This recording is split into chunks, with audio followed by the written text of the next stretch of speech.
je suis Jacques Martin, j'habite à Grenoble, mais j'ai été responsable de la mission couple en naviguant entre Paris et Grenoble et un petit peu les régions. Je m'appelle Véronique Calais.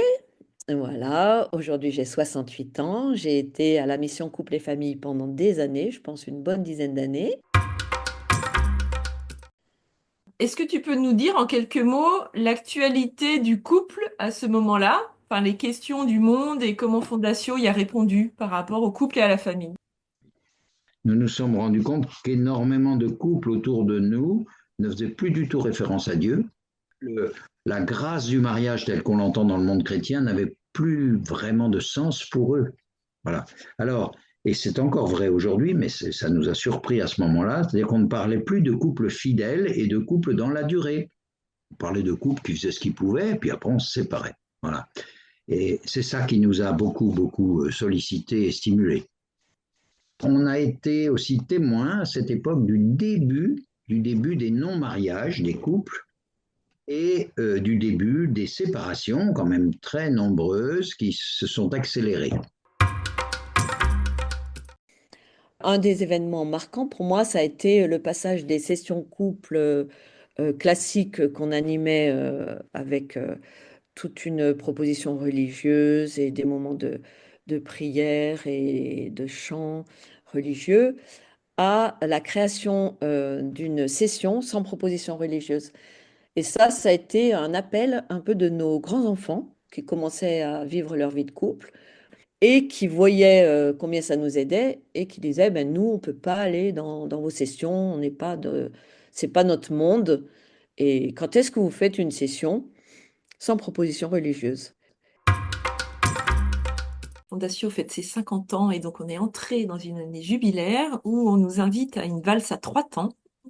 Donc un temps de relecture avec rendre grâce, remise de dette et puis ouvrir des chemins d'espérance. Une remise de dette, c'est-à-dire soit un pardon ou peut-être un deuil à terminer, quelque chose un endroit à remettre en vie. Si c'était aujourd'hui, je crois que je me serais un petit peu mieux confronté aux situations des personnes seules, qui sont rendues seules après avoir été en couple, et aux personnes en particulier qui sont séparées après un divorce ou un couple qui a rompu. On ne s'était pas très bien formé à Fondatio, dans notre équipe couple, pour pouvoir accueillir ces personnes séparées qui étaient désemparées et certaines qui refaisaient la vie avec quelqu'un d'autre. On les accueillait, mais on ne savait pas très bien les soutenir, quoi. Voilà, les encourager, leur donner de l'espérance. Voilà, ça, c'est un petit peu le pardon. Un merci, une action de grâce particulière pour cette période de responsabilité ou pour la mission couple-famille en général. Je me suis réalisée en vivant cette mission. J'ai eu de l'audace, j'ai créé, j'ai été à la rencontre des personnes, même des personnes importantes que je voulais qu'elles viennent à nos sessions avec un budget minable et elles venaient. Et ça m'a permis de commencer tout un travail intérieur aussi de guérison. Ça m'a permis de tenir, enfin de construire vraiment cette relation de couple qui était partie sur un sentiment amoureux magnifique, mais qui s'était assez vite, comment dire, effondré, on va dire, et d'essayer d'approcher petit à petit de l'amour, ce qui est plus complexe, n'est-ce pas? Et pour moi, ça reste une très grande gratitude pour toutes ces années. Vraiment. J'ai un grand merci au Seigneur pour je dirais, la, la, la, la prodigalité, c'est un grand mot, mais pour tout ce qu'il nous a permis de réaliser avec des ressources de personnes très diverses qui sont venues les unes après les autres, qui ont pris le relais, qui ont pu apporter une parole d'espérance pour les couples, une parole de construction. C'est incroyable. On n'a pas fait de projet, de plan, voilà, ça s'est fait peu à peu, des gens qui se laissent gagner par le désir d'être bénévole pour les couples, d'avancer. Donc moi j'ai un grand merci pour tout ça et un merci pour les fruits que ça a apporté. Certains sont visibles, beaucoup sont invisibles, je ne les ai pas vus, mais il y a eu 2000 ou 3000 personnes qui sont passées dans tous ces, depuis 30 ans et qui ont reçu des grâces familiales, qui ont reçu des grâces pour eux-mêmes, pour leur couple. Donc je remercie ça. C'est formidable. Quelle priorité missionnaire à destination des couples et des familles serait pour toi à porter par Fondatio?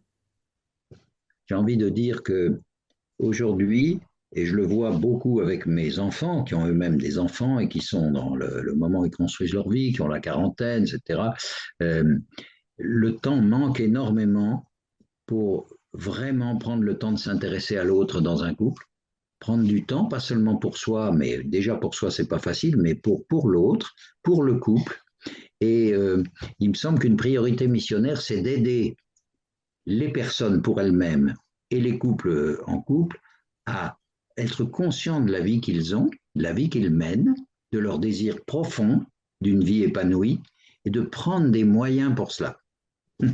Les moyens, c'est de prendre des temps pour s'arrêter, des temps pour se parler, d'être peut-être aidé pour cela.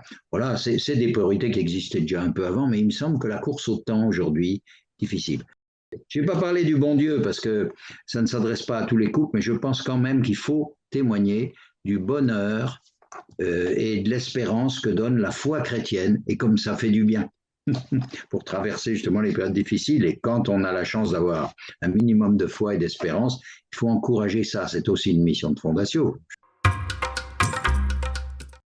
Après avoir posé le cœur qu'est l'amour de Dieu, c'est le travail intérieur. Le travail intérieur, toujours.